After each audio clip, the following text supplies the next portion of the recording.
the emperor having desired me to come to him this morning after breakfast. I found him in his morning gown, lying on his sofa. The conversation led him to ask me what I was reading at this moment. I replied that it was one of the most notorious and scurrilous libels published against him, and I quoted to him upon the spot some of its most abominable stories. He laughed heartily at them and desired me to see the work. I sent for it, and we went over it together. In passing from one horrid calumny to another, he exclaimed, "Jesus!" crossing himself repeatedly, a custom which I have perceived is familiar with him in his friendly circle, whenever he meets with monstrous, impudent, or obscene assertions, or such as excite his indignation and surprise without rousing his anger. We were going on. The emperor analyzed certain facts and corrected points in which the author might have known something. Sometimes he shrugged up his shoulders out of compassion. At others, he laughed heartily, but he never betrayed the least sign of anger.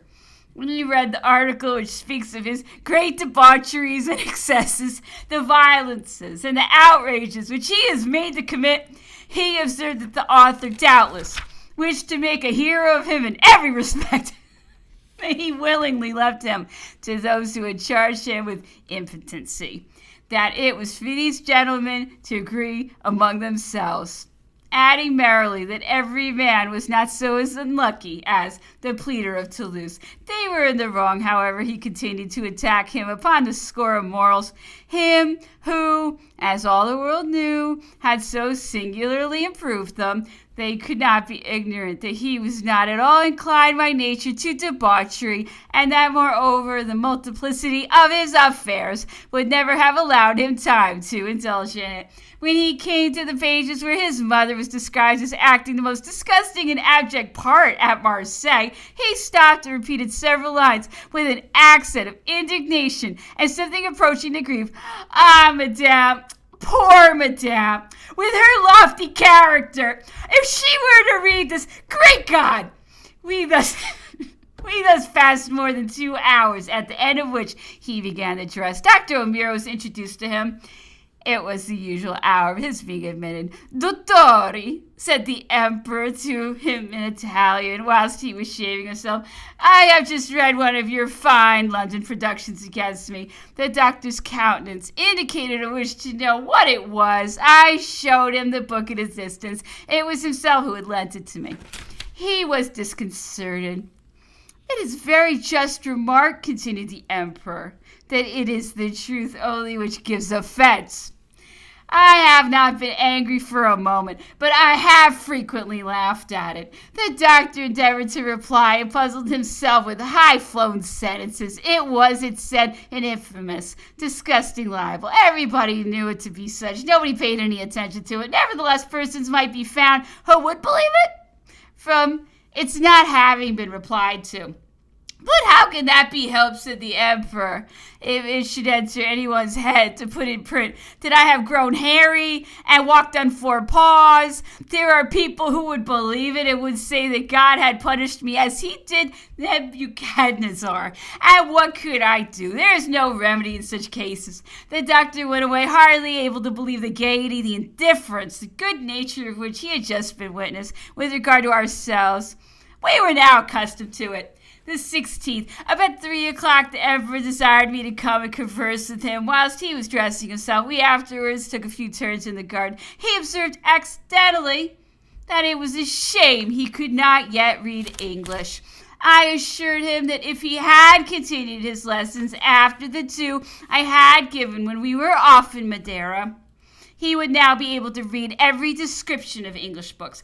He was perfectly persuaded of this and ordered me to oblige him thenceforth to make him take a lesson every day. The conversation then led me to observe that I had just given my son his first lesson in mathematics.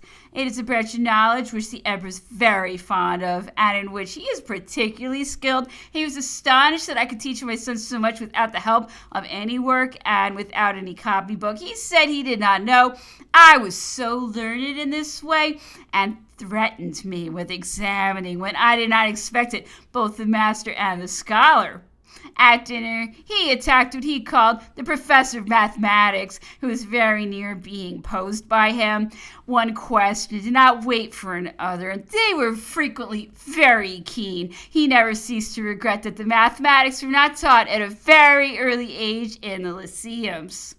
He said that all the intentions he had formed respecting the universities had been frustrated. Complained greatly of De Fontaine, lamenting that whilst he was obliged to be at a distance carrying on the war, they spoiled all he had done at home, etc. This led the emperor back to the first years of his life to Father Patron, his professor of mathematics, whose history he gave us. I have already introduced it, and it will have been read in the foregoing pages. The 17th, the emperor took his first lesson in the English language today, and as it was my intention to put him at once in a situation to read the papers with readiness, this first lesson consisted of nothing more than getting acquainted with the English newspaper and studying the form and plan of it, and learning the placing, which is always uniform, of the different subjects which it contains, and separating the notices and gossip of the town from politics, and in the latter in learning to distinguish what is authentic from what is mere report or conjecture. I have engaged that if the emperor could endure being annoyed every day with such lessons, he would be able to read the papers in a month without the assistance of any of us. The emperor wished afterwards to do some exercise. He wrote some sentences which were dictated to him and translated them into English with the assistance of a little table which I made for him, or the auxiliary verbs and articles, and aided by the dictionary for other words which I made him look out himself. I explained to him the rules of syntax and grammar according as they came before us. In this manner he formed various sentences which amused him more than the versions, which we also attempted. After the lesson at 2 o'clock, we went and took a walk in the garden. Several musket shots were fired. They were so near us that they appeared to have been fired in the garden itself. The emperor observed to me that my son, we thought it was he, seemed to have good sport. I replied that it was the last time he should enjoy it so near the emperor. Really, said he, you may as well go and tell him that he is only to come within cannon shot of us. I ran. We had accused him wrongfully, for the guns were fired by the people who were training the emperor's horses. After dinner, during coffee, the emperor, taking me to the corner of the chimney piece, put his hand upon my head to measure my height, and said, I am a giant to you. Your Majesty is that to so many others. I observed to him that I am not at all concerned at it. He spoke immediately of something else, for he does not like to dwell on expressions of this description. The 18th through the 20th, we led a life of great uniformity. The emperor did not go out in the mornings. The English lesson was very regularly taken about 2 o'clock. Then followed either a walk in the garden or some presentations, but which were very rare. Afterwards, a little excursion in the calash. As the horses were at last arrived before dinner, we proceeded with the revision of the campaign of Italy or Egypt. After dinner, we read romances. On the 20th, the emperor received Governor Wilkes, with whom he had a profound discussion on the army, the sciences, government, and the Indies. Speaking of the organization of the English army, he dwelt much on the principle of promotion therein, expressing his surprise that in a country in which equality of rights is maintained, the soldiers so seldom become officers. Colonel Wilkes admitted that the English soldiers were not formed to be officers, and said that the English were equally astonished at the great difference they had remarked in the French army, where almost every soldier showed the nascent talents of an officer. That, observed the emperor, is one of the great results of the conscription. It had rendered the French army the best constituted that ever existed. It was an institution, he continued, eminently national and already strongly interwoven with our habits. It had ceased to be a cause of grief except to mothers, and the time was at hand when a girl would not have listened to a young man who had not acquitted himself of this debt to his country, and it would have been only when arrived at this point, added he, that the conscription would have manifested the full extent of its advantages, when the service no longer bears the appearance of punishment or compulsory duty, but is become a point of honor on which all are jealous.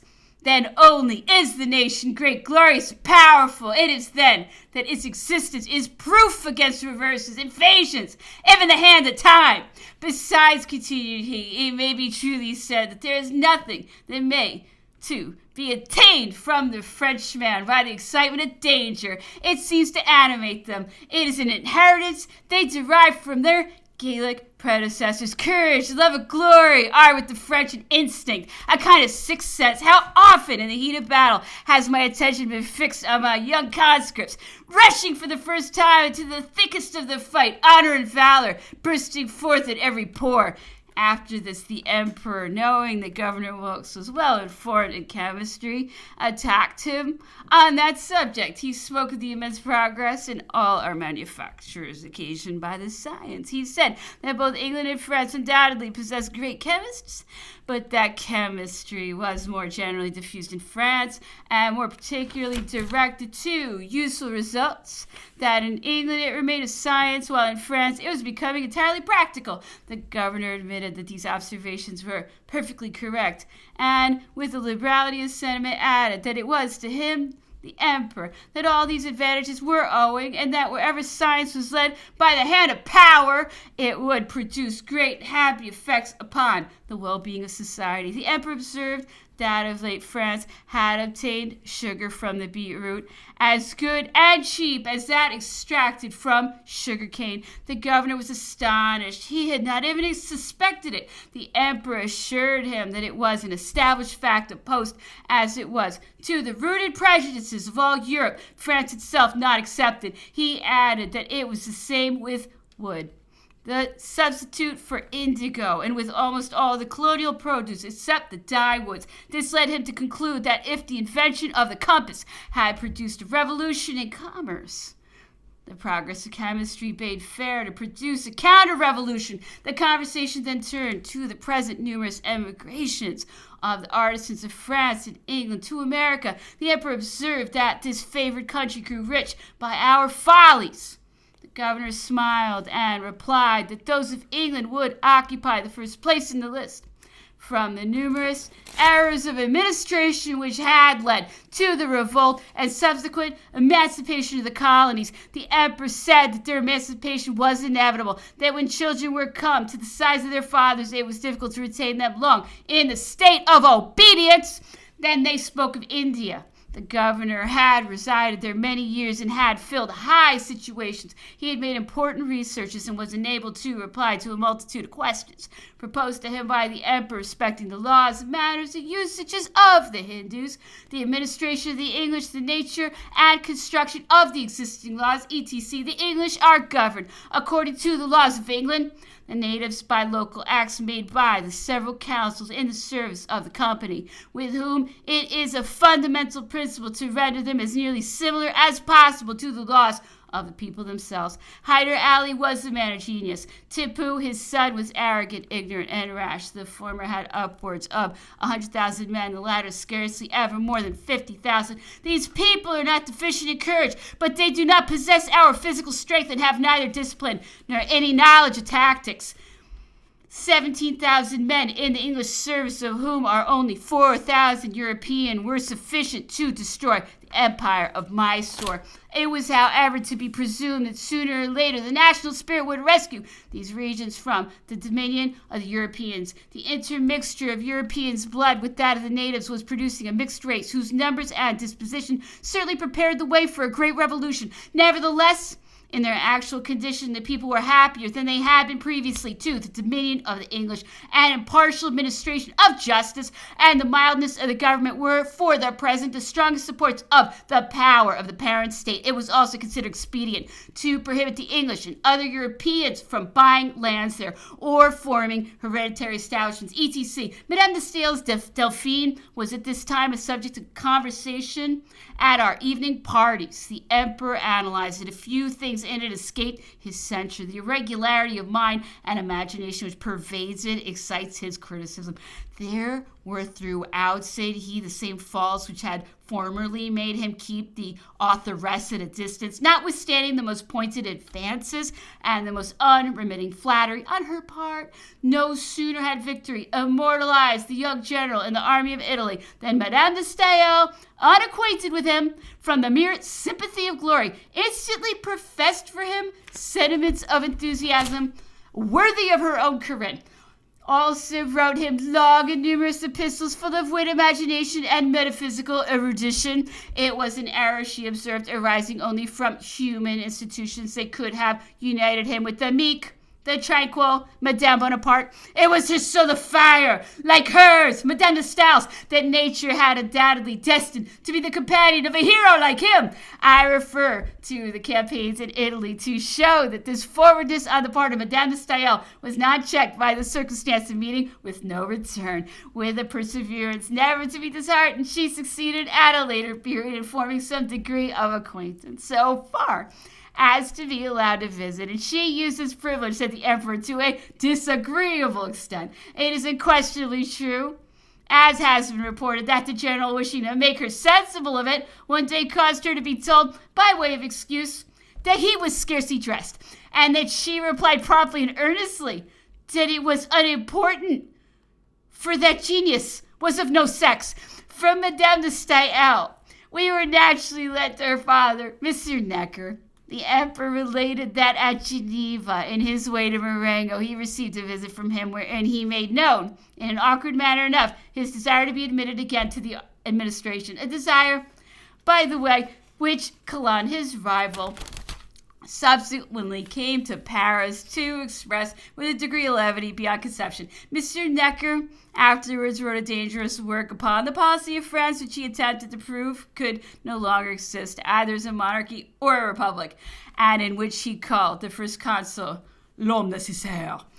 The first consul prescribed the work, which at that time might have been highly prejudicial to him, and committed the task of refuting it to Consul Lebrun, who in his elegant prose said the emperor executed prompt and ample justice upon it. The Necker coterie was irritated, and Madame de Stael, engaging in some intrigues, received an order to quit France. Thenceforward she became an ardent and strenuous enemy. Nevertheless, on the return from the island of Elba, she wrote or sent to the emperor to express in her peculiar way the enthusiasm which this wonderful event had excited in her, that she was overcome, that this last act was not that of a mortal, that it had at once raised its author to the skies. Then, returning to herself, she concluded by hinting that if the emperor would condescend to allow the payment of 2 millions, for which an order in her favor had already been signed by the king, her pen and her principles should be devoted forever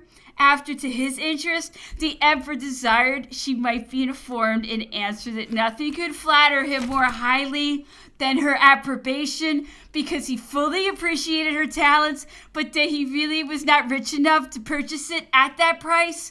The 21st, I had at length taken possession of the new lodging built for me instead of my former stoving room. Upon a soil constantly damp had been placed a floor 18 feet long by 11 wide. This is surrounded by a wall of a foot and half in thickness, composed of a sort of loam, and which might have been destroyed with a kick of the foot. At the height of 7 feet, it was covered with a roof of boards defended by a coating of paper and tar. Such were the construction and the outline of my new palace, divided into apartments, one of which contained 2 beds separated by a chest of drawers and would only afford room for a single chair. The other, at once my saloon and my library, had a single window strongly fastened up on account of the violence of the winds and the rain. On the right and left of it, 2 writing tables for me and my son. On the opposite side, a couch, 2 chairs.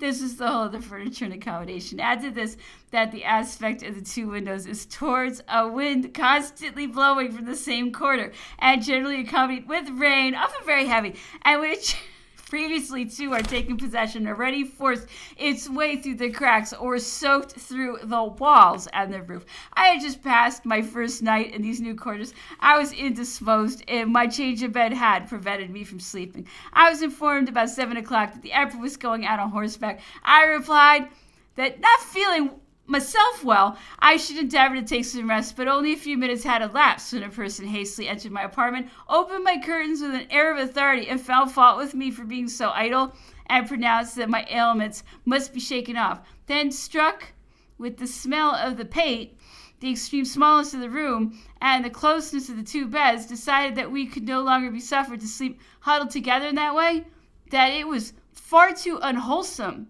and that I must return to the bed in the topographical cabinet, which I ought not to abandon through false delicacy, and that if I occasioned any inconvenience there, I should be told of it. It will have been guessed that this person was the emperor. I, of course, was soon out of bed, dressed, and well. The emperor was, however, already far off. I had to seek him in the park. After I had overtaken him, our conversation turned on the long audience he had given to Governor Wilkes the day before. He dwelt with much good humor on the great importance which my work appeared to have given me in the governor's eyes, and in the extreme goodwill towards me with which it seemed to have inspired him. Of course, continued he, has understood that these sentiments are to be mutual, the usual regard and fraternity of authors, as long as they do not criticize each other, and he is aware of your relationship to the venerable Las Casas. I answered that I knew nothing of the matter, but General Gourgaud, who was on the other side of the emperor, replied in the affirmative. And how do you know it yourself? Said the emperor to me. Are you not romancing with us? The following, sire, are my proofs. Our family had been 200 years in France when Barthélemy de las Casas flourished in Spain, but the Spanish historians all describe him as a native of the same city from which we ourselves came, that is to say, Seville. They all mention him as of an ancient family of French origin, and the state of his ancestors to have passed into Spain precisely at the time when our family went there. What then? You were not Spanish, he was French as well as you. Yes, sire. Let us hear all about it. Come, Sir Castellan, Sir Knight-errant, Sir Paladin. Let us see you in all your glory. Unroll your old parchments. Come, enjoy yourself. Sire, one of my ancestors followed Henry, Count of Burgundy, who was at the head of a few crusaders, achieved the conquest of Portugal about the year 1100. He was his standard bearer at the famous Battle of Orvieque, which founded the Portuguese monarchy. Afterwards, we returned to France with Queen Blanche, and she came to be married to the father of Saint Louis. Sire, this is the whole. The 22nd to the 26th. These days were rendered unpleasant by almost incessant rain. The emperor was only twice able to ride out in the park one morning and once in the afternoon through our usual valley, which the weather had rendered almost impassable, nor was it more practicable to make use of the calash. We were therefore compelled to confine ourselves to a few turns in the garden and to share in the gloom of the weather. We worked, however, the more on this account. The emperor regularly took excellent and long lessons in English. It is his custom to pass all the morning in reading. He reads whole works of very considerable extent regularly throughout without feeling in the least fatigue. He always reads some part of them to me before he began his English lessons. One of them was the letters of Madame de Sévigné, the style of which is so easy and depicts so faithfully the manners of the time. Reading the death of Turenne and the trial of Fouquet, he observed with respect to the latter that Madame de Sévigné seemed to evince too much warmth, too much earnestness and tenderness for mere friendship. And other was Charles XII. In reading whose defense of his house at Bender against the Turks, he could not help laughing and repeating as they did, "Iron head, iron head!" He asked me whether the nature of this monarch's death was a settled point. I told him I had it from the mouth of Gustavus III himself that he had been assassinated by his followers. Gustavus had examined his body in the vault. The ball was a pistol bullet. It had been fired very near and behind him, etc. At the beginning of the Revolution, I was well acquainted with Gustavus III at the waters of Aix-la-Chapelle, and though I was then very young, I had more than once the honor of conversing with him. He even promised me a place in his navy if our affairs in France should turn out unfavorably. Another day, the emperor was reading Paul and Virginia. He gave full effect to the touching passages, which were always the most simple and natural, those which abounded with the pathos. The abstract and false ideas, so much in fashion when the work was published, were all, in the emperor's opinion, cold, bad, and spoiled. He said he had been infatuated with this book in his youth, but he had a little personal regard for its author. He could never forgive him for having imposed on his generosity on his return from the army of Italy. Bernardin de Saint-Pierre's sensibility and delicacy, said he, were little in harmony with his charming picture of Paul and Virginia. He was a bad man. He used his wife, Dido, the prince's daughter, very ill. He was always ready to ask for charity without the least shame. On my return from the army of Italy, Bernardin came to see me and almost immediately began to tell me of his wants. I, who in my early youth had dreamed of nothing but Paul and Virginia, and who moreover felt flattered by a confidence which I imagined was reposed in me alone, and which I attributed to my great celebrity, hastened to return his visit, and unperceived by anyone left on the corner of his chimney piece a little rouleau of 25 louis. But how was I mortified on seeing everyone laugh at the delicacy of my proceeding, and on learning that such ceremony was entirely superfluous of Monsieur Bernardin, who made it his trade to beg of all comers, and to receive from everybody. I always retained some little resentment towards him for having thus imposed upon me. It was otherwise with my family. Joseph allowed him a large pension, and Louis was constantly making him presents. But though the emperor liked Paul and Virginia, he laughed for very pity at the studies of nature by the same author. Bernardin, said he, though versed in belles lettres, was very little of a geometrician. This last work was so bad that scientific men disdained to answer it.